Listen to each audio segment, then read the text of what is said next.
the pre-show before the free show. Dang right. Dang It's pre-show before the free show. right. I'm Greg. That's the name that my mom gave me for my birthday. That's Ashley. Hello. Hello. My mom also gave me that name for my birthday. This is our normal nonsense before we get into the real heart of the matter. And I do have a true nonsense question for you. Okay. Ashley Pickle. I know you're doing a lot of things. You look very busy over there. Yes, sorry. I'm. That's fine. No. That wasn't a pay attention to me. But pay attention to me. I have a question for you. Yes. You walk into a room. How big is it? It's a medium-sized room. Okay. About the size of your studio. Or I'm Okay. sorry, your control room. My control room? Your control room. This is a small room. Okay, then it's a small room. God, it doesn't matter. Okay. What's the temperature In like? front of you is a bowl. How big's the bowl? It's a large bowl. Large bowl. It's a large bowl. Takes up a lot of the room. Takes up about a quarter of the room. That's a very large bowl. In that bowl are 100 grapes.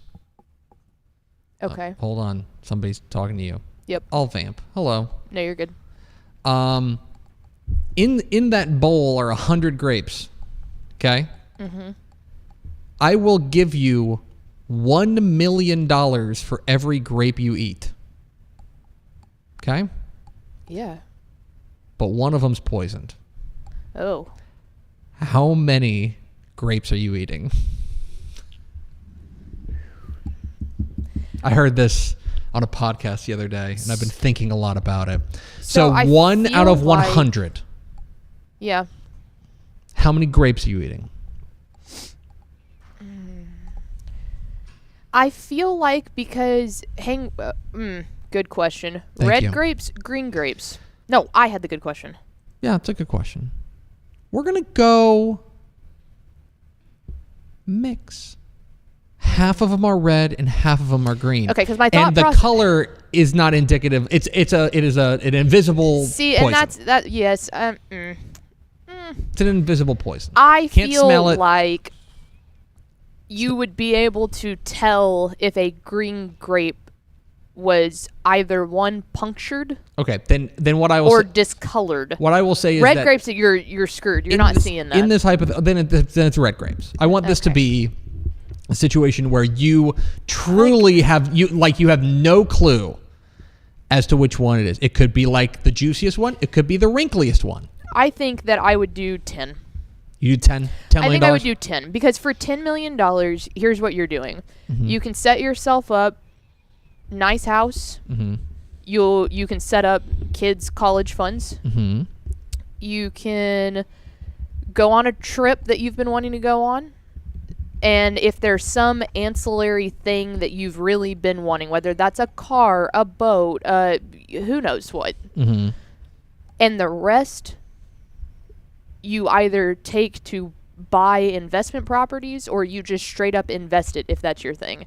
Because then you're set for life. Mm-hmm. $10 million has you set for life. True enough. If you do the right things with it to grow that money. If you went out there and just spent it all, $10 million does not set you up. But if you take it and you continue to make money off of it, Yeah. then $10 million is the loan that you need to What you be can able to go do- set yourself up for like really good financial success. It's FU money. Absolutely. You know what I mean? It's the money that if you put it in like an index fund, Yeah. you're going to get 3% back per year Yep. on interest Yeah. alone, and you can live on that 3%. 100%. That pays all your bills. Yeah. And then, I mean, add in a couple of Airbnb properties. Mm-hmm. You're good. So you're Put some in a high yield saving account and Yeah. watch that just. because but Because to me, like, $5 here's- million is good for the investment portion. And I wish I was smart enough to do like multiplying probabilities here, because I'm trying to think of like what the probability is if you eat 10 grapes, because it's not like 10%. It's like because each grape that you eat is going to decrease the size of the then it's not 1 out of 100 10 times. It's 1 out of 100, then it's 1 out of 99, then it's 1 out of 98, right? Each time you get closer to the poison grape. And so 10 feels like a good number. Like that is a medium. That is a mild risk. Yeah. For what feels like a high reward. And at that point, and say what you will. Here we go. About like everyone's faith being different, but I have faith in the good Lord, and if the good Lord gave me the like one grape, if I was dead set on just I'm going to be responsible, I'm going to eat 10, it was my time to go. Like that's him going, "Nah, yeah, it's your time." So I'm trying to do a little bit of I think 10 is smart. I feel confident in that answer. Let me see if I can do some quick math here. So, like, you would never get above, like, each individual grape would never be above it would never be a 2% chance that it's the grape. Right? That's fair. Because, like, your 10th grape. I mean, 1 out of 100. You'll be 1 out of 1%. Yeah, you know, you'd be 1 out of 91. Yeah, which right? feels good. It wouldn't be until like it does get to a point. Let me see if I can figure this out. Like when you start it starts getting increasingly more dangerous. But I don't think that really you get to that point for a while. Like 30s, probably. Let me see. Here's the thing. This is the largest part of this. You have to go in with a set number. Oh, because, yeah. And you got to commit to it. And you have to commit to it, because here's what the problem is. You're going to hammer down those 10 grapes and you're going to be like, man, 20 million would do a lot more for me than 10 million. And it's only 10 more grapes. Right. Like, those went down so smooth. It's going to be like, you need to decide your risk from the get-go, and you have to stop after that. I would agree with that. Which you should do with any gambling. Sure. You have to have your limit, but that's the thing, is that you don't go to Vegas and with be like, debit boy, card. maybe I let it ride. You go to, or one a credit more, card. It'd be great. Yeah, you go to Vegas with a certain amount of cash. Correct. And that's how much you get. Then you leave. It's kind of like, this is similar to the conversation that I had, and we can have this whenever March Madness rolls around, because basketball. Mm-hmm. But like, have you heard my 16/1 thing? Yes. Okay, so to reset, a crazy billionaire comes to you and says, hey, you can pick any first round NCAA tournament game, any game, and just pick the winner. They don't have to, no spread, they just have to win. And if you win, if you guess correctly, I'll give you $20 million. And if you lose, I get to kill you. It's like, would you take a risk on like a 1/16, which is like what? That's a 99.9%, 99.5, I'm sure. Yeah, the first one was just a couple years ago. Yeah, it just happened a couple years ago when Virginia lost in the first round, right? So like, but I will tell you this, and I've thought about this a lot, because I would absolutely do that. However, I will also tell you this. When it would be like St. Bonaventure 14 and Indiana 12, I would be crying. I'd be just sitting there weeping. It's like 13 minutes left in the first half, and it's like St. Bonaventure hits a 3 to go up 2. I'm like, oh my God. But it'd probably work out. You got to play the odds, folks. What was your number when you heard that? Did you have a 12. number? 12? I had 12. 12's a number that I had in mind. Yeah. But 10 feels, because you're right. $10 million, nice clean number. As long as you are smart with what you do with it, you're set. And what you would do is I would bring my wife, so that if I died, the last thing I saw was my wife, and she'd be like, "You're an idiot." Yes. Good picking, dummy. Secondly, she would be the one who, like, after I ate that 10th grape, she would like tase me and like take me out of the room. Yeah. You're done. You're not eating anymore. Yeah. We're done. Because there would be that temptation. My husband would look at me and go, "Oh, what's 5 more?" You know, exactly right. You're like, odds are still in our favor. Yeah, no, I would need to bring like my mom. Mm-hmm. My mom would be the good barometer of that. My dad might be like, "What's 5 more?" But my mom would be like, "No deal, we're done. Deal. We're out. Take the money." See ya. Cash out. Did you like Deal or No Deal? I did. used to love that show. I did. I did. And I appreciated, like, the first couple times you watch Deal or No Deal. We will get to football here in a moment, but it's also February 13th. Give us a minute. I like Deal or No Deal. What I appreciated more about it was, like, how based in reason it was. Yes. Of, like the banker making an offer, they're just a formula. Yeah. It's just a formula of like, all right, here is like the Here's average. what's left over. Yeah, here's the average number, and then we're going to like short you a little bit because we want you to keep being aggressive. Yeah, but see, I was in the age where I thought the banker was just the coolest person ever. You Right. know, like He's in the shadows. I wasn't thinking about that Yeah. portion because I wasn't old enough with my own money to care. I was just like, go for the $1,000,000. Just keep going. It's like, no, it It's actually. like, why would you not go? There was somebody did a study on this. Like, there's like a white paper about it of like, they found the optimal number. And it's like, the moment you get offered $1 more than this, you should take it. Take it. It's yeah. like, I want to say, because it was like $1, because is it 1 cent or $1? Whatever it was. All the way up through $1 million, right? Mm-hmm. And it was somewhere in like the $33,000 range. It's wildly low. Huh. But like, because of the way the numbers work, they were like, if the moment you get an offer over this amount, you should take it. Like, they've done the math on it, which is interesting. I'll find that. I'll have that for final thoughts. That's interesting. That's a tease. Here's the intro.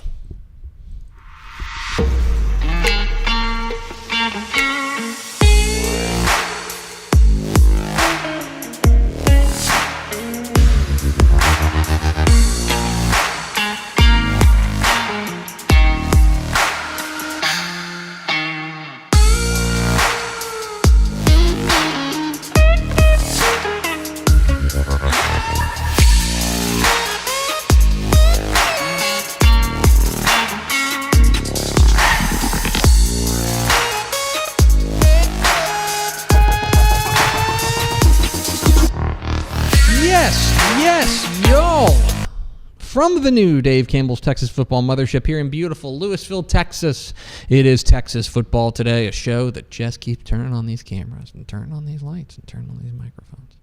My name's Greg Tepper. I'm the managing editor of Dave Campbell's Texas Football magazine, texasfootball.com, a corresponding website. Thank you for spending part of your day with us. Thank you for your courage. Thanks for coming here today. Whether you're listening to us, watching us live at texasfootball.com, Facebook, YouTube, Twitter, all those places, or you're listening to us on the podcast, which you can subscribe to on the podcast vendor of your choice. Either way, thank you for doing your part to support your local mediocre internet show. I am sitting over there at the helm today, making us sound good. She's the Duchess of Dorks, Mrs. 305, I should say. I'm still getting used to it. She's Ashley Speckle.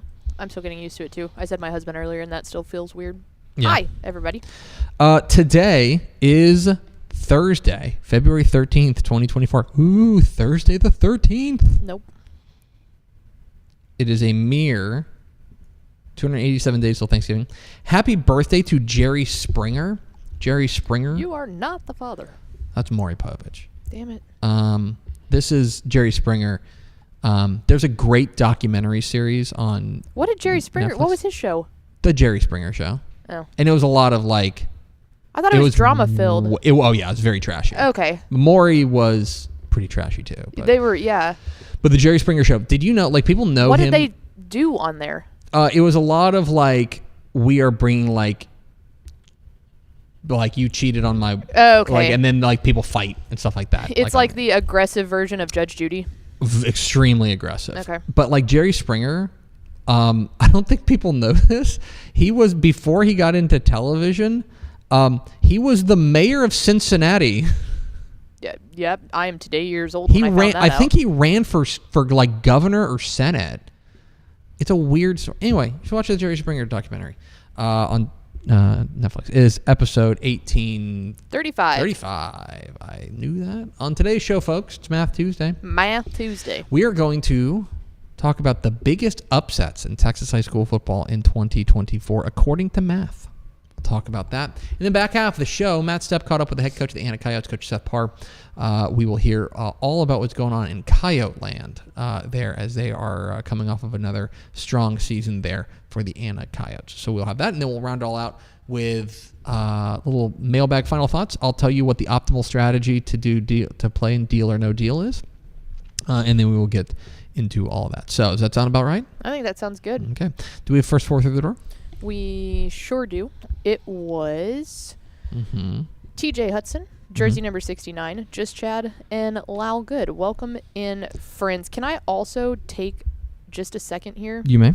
to tell you about the big smiles the rockin' tunes and the epic drinks at Dutch Bros? Oh, please do. Okay. Well, Dutch Bros Coffee is all about you, our broistas. I figured you would Excuse like me? that one. Oh, yeah. Broistas are here to whip up a variety of customizable, handcrafted beverages like our Rebel Energy drinks, coffees, teas, lemonades, sodas, and more. Download the Dutch Bros app to order ahead and start earning rewards. Sign up now for your first drink is on us. You can get free drinks from the Broistas if you get up early, stay up late, and change the world with Dutch Bros. Wow. Shout out Dutch Bros. Shout out to Dutch Bros. Yeah.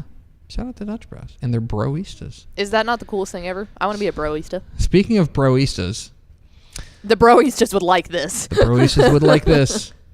Folks, it's Math Tuesday.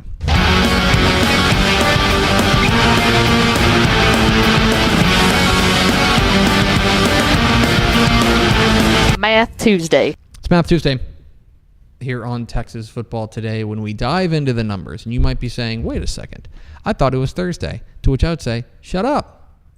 No, it's not. Well, it is. But not in here. Time- Not in here. Time's a construct, baby. It's Math Tuesday. Math Tuesday. And we are going to dive into the biggest upsets in Texas high school football in 2024. So how do you define an upset? I think an upset especially in sports is largely based around narrative, right? Mm-hmm. I think there's a fair argument to be made that the Eagles upset the Chiefs. Do you think that's an argument to be made? According yeah. to Vegas, they were only 1-point underdogs. Yeah. But I think that the vibes were such that the Eagles upset the Chiefs in the Super Bowl. Yeah, I think there is a distinction between an upset that is numerically said and, I don't know, like the vibe. I would agree with that. So there's a vibes-based upset, right? And then there's also a math-based upset. And one of the things that we have at TexasFootball.com is computer projections for every Texas high school football game. And we have talked about how this thing works. It is essentially an ELO ranking. And what that means is that your ranking against the team that you are ranked or you're playing, the computer looks at those rankings, compares them, and say, okay, well, this team should win by X amount of points, right? And then if they win by more than that amount of points, then the computer thinks, oh, you're better than we thought. We're going to upgrade you by a certain amount. And if you win by fewer than that amount of points or you lose that game, then the computer's like, oh, you weren't as good as we thought you were, continues, and it drops you. And kind of it's a moving target because you're consistently getting more data every single week of how good you are and how good the teams that you are playing are. And so that's how those computer projections work. And each week on TexasFootball.com during the season, we have computer projections for every Texas high school football game. Some of them are literally too close to call. We call them too close to call, that the computer is saying, we think this team is favored, but we think this team should win, but it's like less than a point, right? There's also a home field advantage, I will tell you, built into these projections as well. The computer assumes about a little less than 3 points is how much a team playing at home is worth versus a team playing on the road. Some of these teams are very close. Some of these projections, whenever we get them when the computer spits them out on Sunday night, we look at them and go, oh my gosh. There are teams that are, projected to win by 90 points, things like that. But we're going to use those computer projections as a baseline for what the biggest upsets were in Texas high school football in 2024. And you might be thinking, oh, I can think of a couple of them. Mm-hmm. There's others that I think are going to surprise you on this list. We're going to break this up into two categories. We're going to start with the regular season. You start with the regular season upsets. And the biggest upset in the Texas high school football in 2024 was when Robinson beat Glenrose. 49-44. Entering that game, the computer projected Glenrose to win that game by 45 points. 45 points. That's insane. And by the way, I think it's easy to see why. Glenrose was a team that had come in really hot. I believe at that point they were undefeated on the year. And they were rolling. They were a team that had played in the state semifinals a year ago. The computer thought very highly of them. And Robinson was a team that was not exactly, was coming off of a poor year. And so it's still early in the season. Robinson goes out there, springs the upset. The next biggest upset, the two of them, there were two 40-point underdogs at one. Fort Bend Elkins in week 1 beat Houston Heights 21-20, and the computer thought that was absolutely shocking. Now, you'll notice that a lot of these, in fact, 3 of the top 9 here, are all in week 1. And I don't think that's necessarily a surprise. Remember, the computer projections, especially early on, they're going to be based a lot on what you've done lately, which is specifically last season. And I think we know that in Texas high school ball, teams are very, very different. This is an unfeeling robot. It doesn't know that maybe Amarillo Tascosa is not as good as they were last year, or maybe Amarillo Paladero is a lot better than they were, right? They just kind of based on some of the preseason information as well as what you've done recently. So Fort Bend Elkins being Houston Heights, turns out Houston Heights was not as good as we thought they were going to be. Houston Heights ended up going, I believe, 8-4 on the year, which is kind of a step back for them. While Elkins ended up having a pretty good year. Itasca beating Italy in week 10 is probably much closer to a certified stunner, because this is an Itasca team that went 4-6. Entering week 10, they were essentially like fighting for their playoff lives. Italy made the playoffs. Italy was supposed to smoke Itasca. Instead, Itasca springs the 22-21 upset. Temple, their non-district win over Reagan, they were 33-point underdogs in that game. San Antonio Roosevelt beating Converse Judson, 33-point underdogs in that one. Memphis beating Rawls in week 3, they were 33-point underdogs.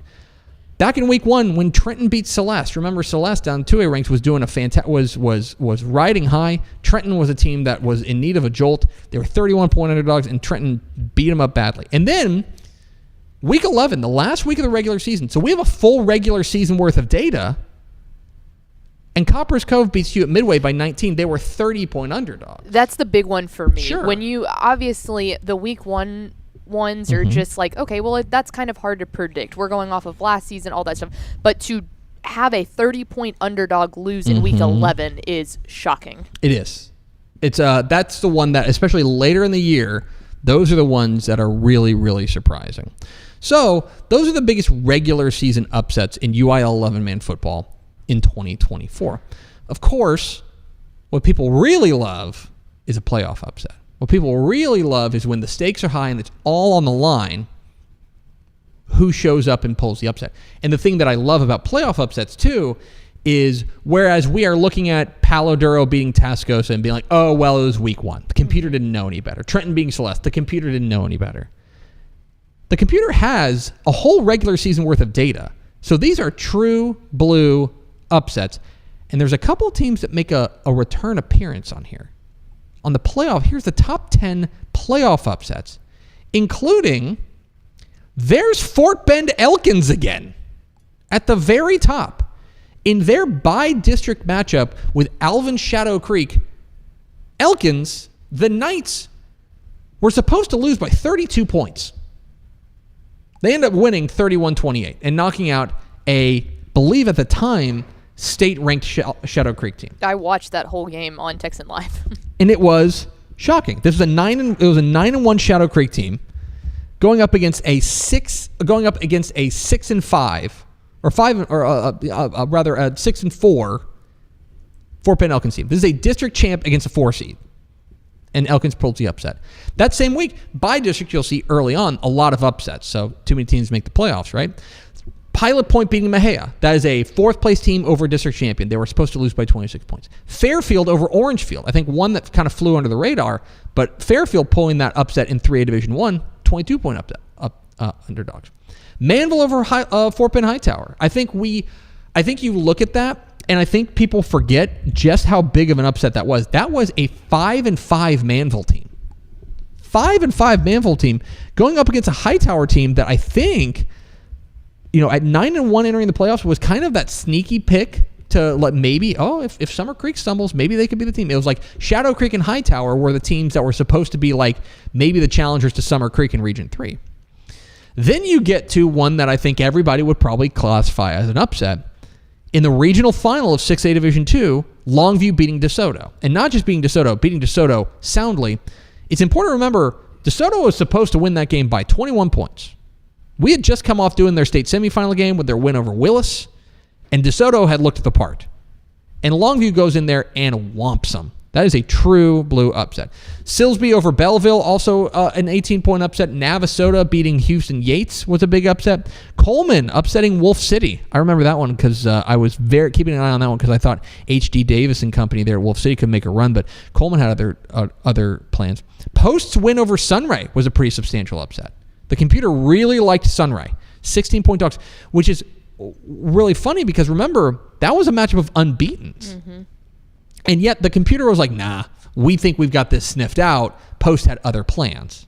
And then, rounding it all out, 16-point underdog, Marion beating Jourdanton in 3A Division 1 by district. So a lot of 3A, right? 3A Division 1, 3 of the top 10 upsets, and then 3A Division 1 and 6A Division 2. If you were looking for the places for the deepest amount of upsets, 6A Division 2 and 3A Division 1 were where you were looking. So there it is, the top 10 playoff upsets in Texas high school football in 2024.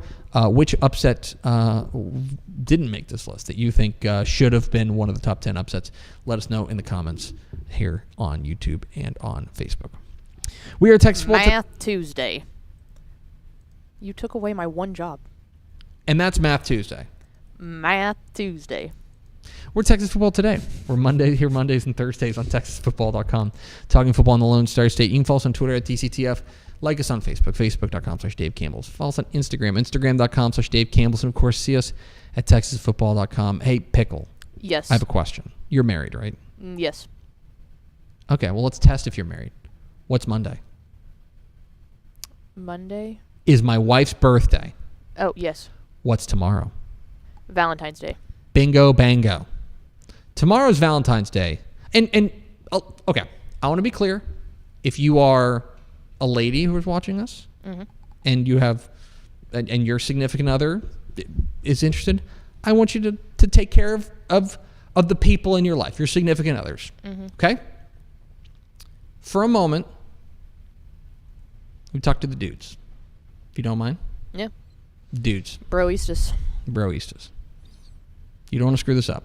This commentary from me is removed from the pitch I'm about to give you, okay? Mm-hmm. Don't screw this up tomorrow. Tomorrow's Valentine's Day. Consider this your warning. I'm taking my wife out to dinner tonight because it's a Friday night and every restaurant is booked Friday nights. So we're going to dinner tonight. Do not screw this up. Tomorrow's Valentine's Day. But hey, if you are looking for a Valentine's gift for the person in your life, do I have great news for you? Yeah. TexasFootball.com/subscribe. Because you can become a Dave Campbell's Texas Football subscriber. Get the 2025 summer edition of Dave Campbell's Texas Football mailed to you. Get this bad boy, the 2020, get my big head out of the way, 2024 Dave Campbell's Texas Football Rising magazine mailed to you. All that good stuff. A year of Dave Campbell's Texan Live, our streaming platform.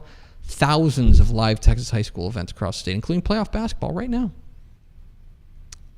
And perhaps, and normally, it's a good deal. Mm-hmm.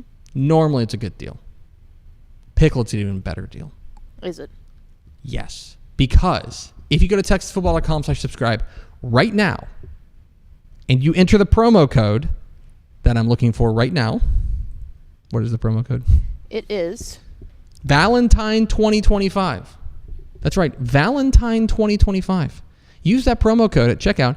Get 10% off your order. 10% off. You can save money on a Valentine's Day Bingo, present. bango. Who's doing that? Nobody. And they don't have to know. They don't have to know. You get an extra couple bucks in your pocket, and you get to be a hero on Valentine's Day. And it's a gift that gives all year long. It's not just like, here's my beef with Valentine's Day. Okay, here we go. You shouldn't just show someone that you love them one day a year. Mm-hmm. This gives you the opportunity to show your significant other that you love them every single day of the year. That's the best Valentine's Day gift that you can give. What I am hearing from Ashley Pickle is that you can hold this over your significant other's head for an entire year. 365 days. TexasFootball.com/subscribe. Promo code Valentine 2025. Go do it. Don't screw it up. Valentine's Day is tomorrow. Coming up here in just a moment, Matt Stepp caught up with the head coach of the Anna Coyotes, Coach Seth Parr, but first a word from these valued partners. Hi, I'm Jennifer Potter, Executive Director of Be Well Texas. Too many people are struggling alone these days, and alcohol and drug deaths are increasing. We started Be Well Texas to offer high-quality, science-based addiction treatment and recovery services anywhere, even at home. We provide compassionate, caring support virtually or in person. In many cases, there is no cost for treatment if you don't have insurance. Really. Welcome to Be Well Texas. We're glad you're here. 30-yard line, the 20, the 10. Touchdown! Hey DFW residents, get your grocery essentials in minutes, not hours or days, with Wing Drone Delivery. Forget about last-minute trips to the store when you need things like cereal for breakfast before school, medicine for a cold, or snacks for a movie night. Wings drones get you quick, no-contact delivery in as fast as 15 minutes. Say goodbye to last-minute grocery runs and say hello to more of your valuable time. Sign up today. Matt Stepp with Dave Campbell's Texas Football. Back here at the DFW Coaches Clinic, here with the head coach of the Anna Coyotes, Coach Seth Parr. And Coach, just getting out of a lecture, appreciate you taking a few minutes to chat with us. Oh, no problem. All right, first off, Coach, obviously the DFW Clinic, one of the best clinics around, always a lot of great speakers. For you, I know you're coming in, you're always looking to learn and add a few things. What makes this clinic such a good clinic? Just seeing teachers being able to present, I think is always good. Seeing what coaches, how they present their material, I think that's really big. Sometimes the scheme that I have is always going to be my scheme and what we do, but just really for me, it's how to teach it, how to do things and how they implement it is always like very, exciting for me to learn, or maybe a way I can present something might be a little bit better the way they do it, and gives me an idea on how to get that to my players. And ultimately, like I said, you're a football coach, but in reality, coaching is teaching, right?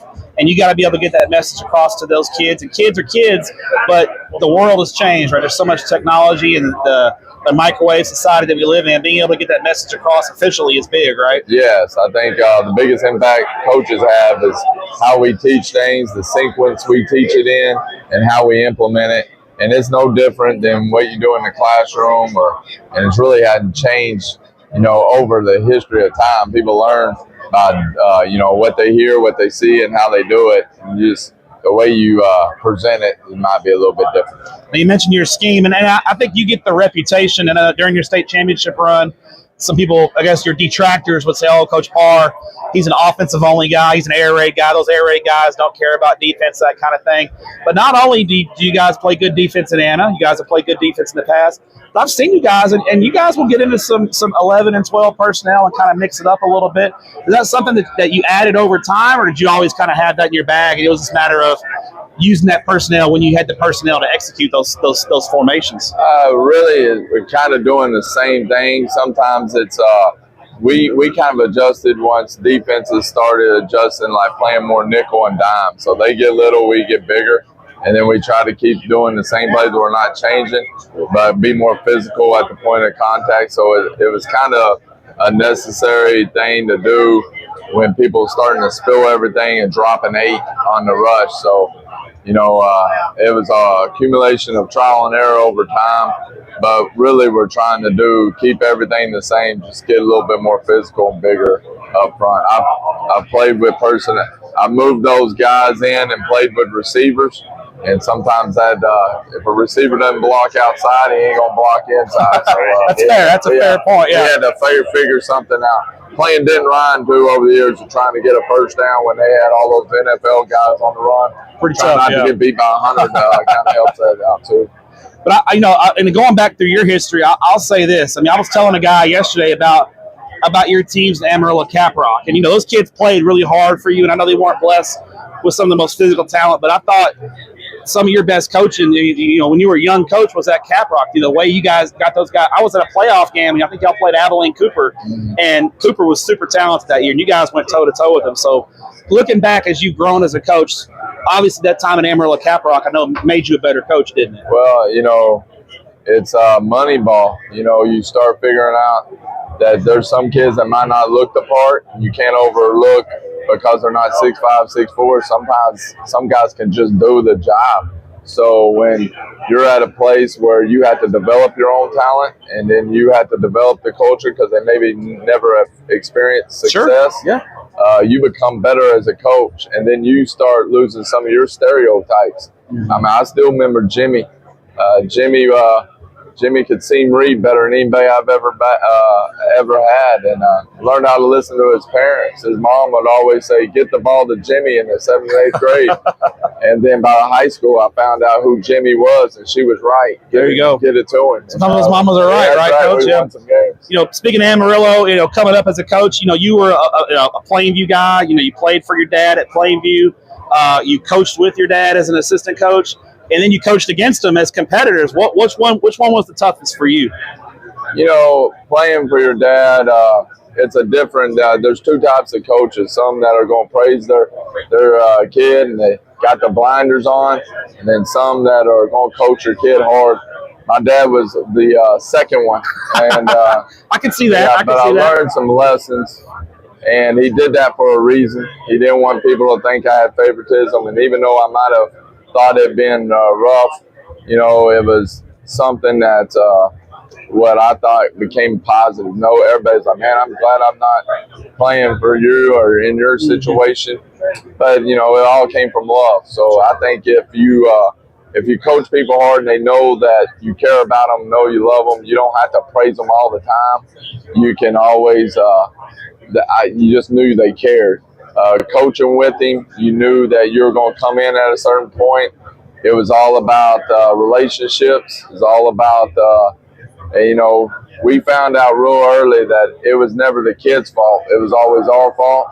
And then if you said something bad about a kid, you better rephrase it and say something good about him, because they all became his kids, and they would fight tooth and nail for him. And so my relationships I made at Paladuro High School were some of the greatest coaching experience in my life, and he's probably one of the best motivators. Now going against him, I don't know if it was really that tough. I do remember they beat us pretty bad the first time, and they had some good teams at Paladuro. Yeah, and then we beat them at Caprock. It was a big deal for us. And then the second year we were really good, and we got up like 35-7. And I put my second group in. I felt bad. And then all of a sudden it's 35-28, and I quit feeling bad after that. Yeah, so just trying to kick your butt, right? Yeah, that's full throttle.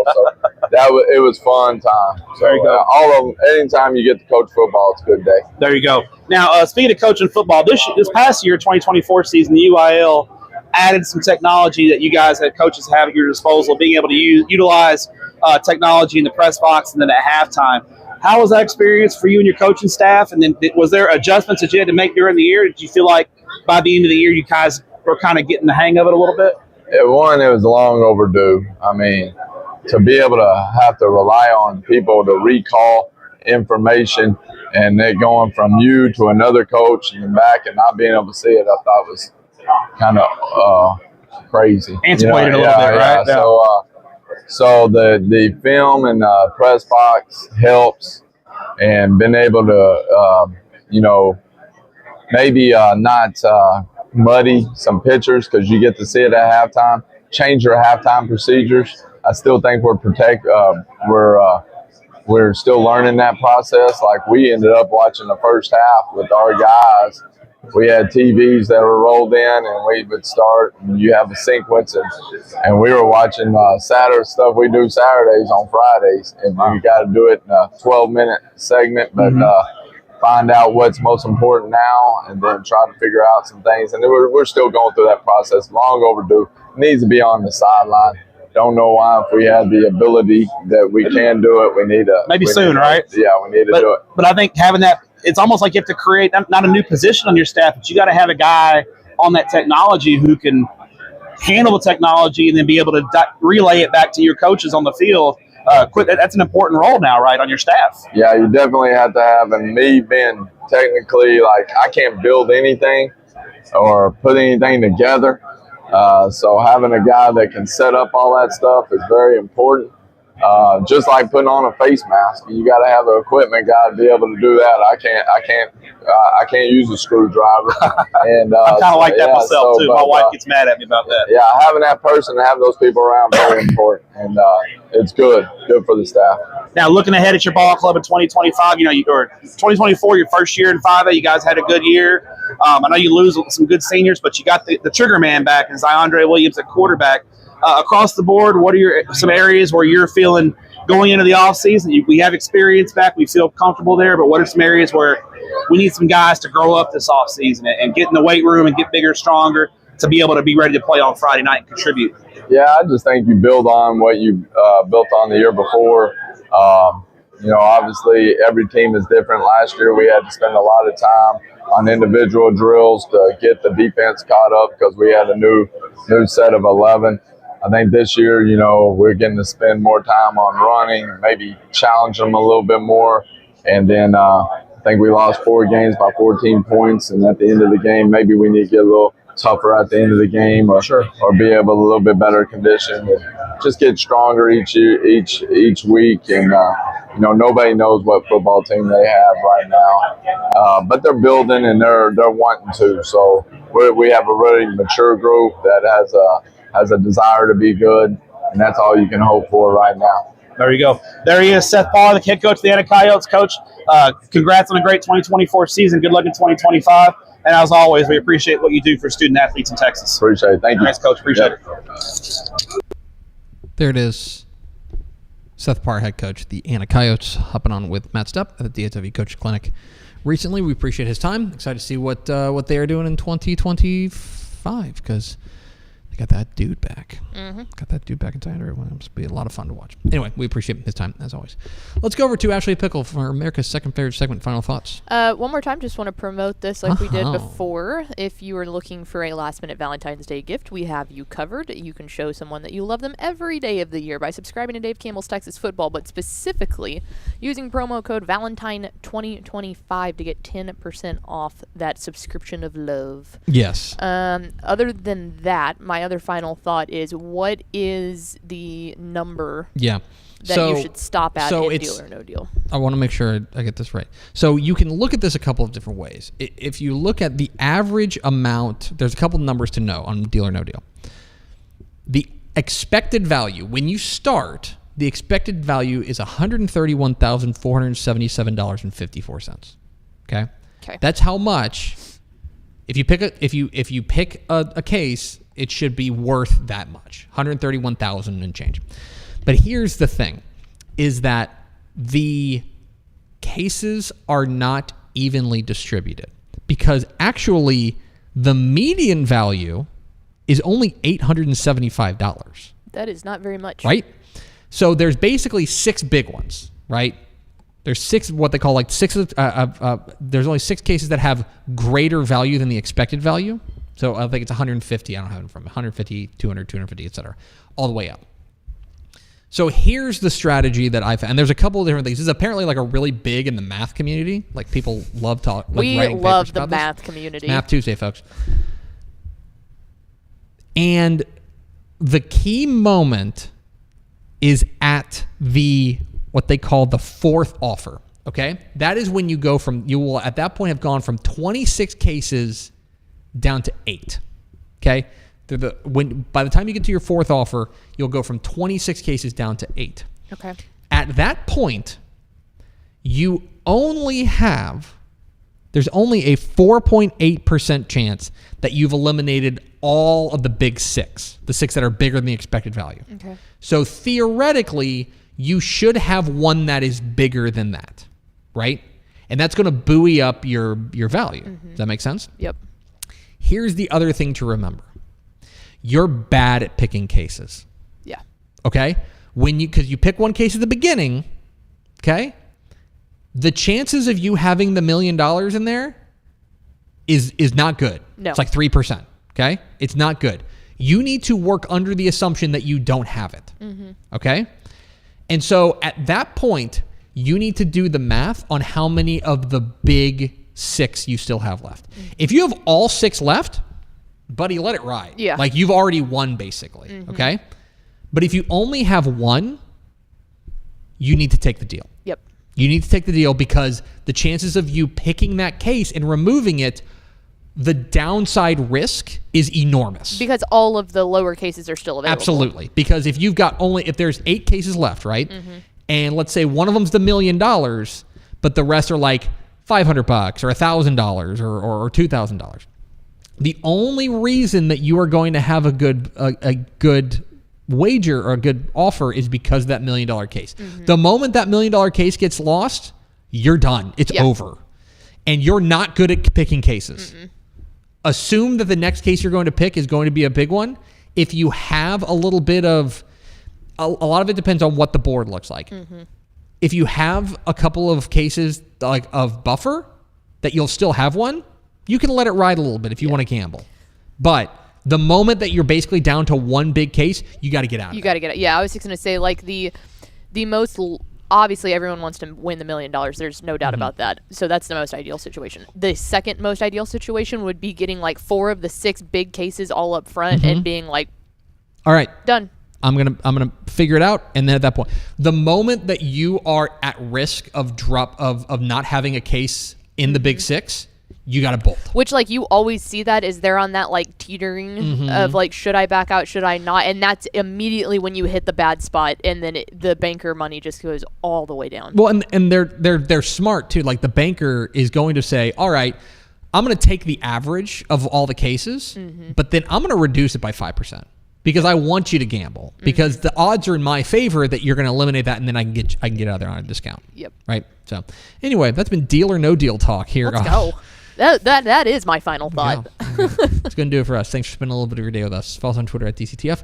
Like us on Facebook, facebook.com/Dave Campbell's. Follow us on Instagram, instagram.com/Dave Campbell's. And, of course, see us at TexasFootball.com. Thanks again to Seth Parr, the head coach of the Anna Coyotes, for being our guest. For Ashley Pickle, I'm Greg Tepper. Vince Young, please meet your Player of the Year trophy. We will see you Monday on Texas Football Today.